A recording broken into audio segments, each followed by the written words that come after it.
Vehicles కూడా చూపించారు. వాళ్ళ టైంలో తీసుకొచ్చిన, వాళ్ళ టైంలో మూతపడిన 108 తప్ప ఎన్డీఏ అధికారంలోకి వచ్చిన తర్వాత ఒక్కటి కూడా మూసేయలేదు. ప్లీజ్ బి వెరీ క్లియర్ అన్న. Thank you. సంబంధించి చట్టబద్ధత అడుగుతున్నారు రైతులు. అసలు ఏంటి ఇప్పుడు ఇంతకు ముందు అయితే 50,000 ఎకరాలు చాలా ఈజీగా ఇచ్చారు, ఇప్పుడు 16,000 ఎకరాలకు కూడా చట్టబద్ధత అనేది ఏం ప్లాన్ చేయాలి? ఆల్రెడీ చట్టబద్ధత ఉంది కనుకనే గత ప్రభుత్వం రాజధాని తరలించలేకపోయింది.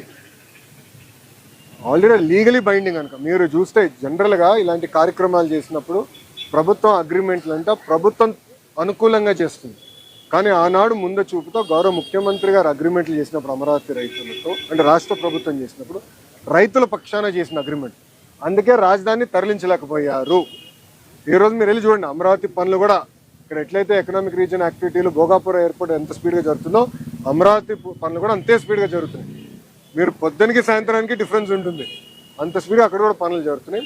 గ్రేటర్ ఎక్స్పాన్షన్, ఎందుకంటే ఒక ఎకనామిక్ రీజన్ బాగుపడాలంటే ఇక్కడ ఎట్లయితే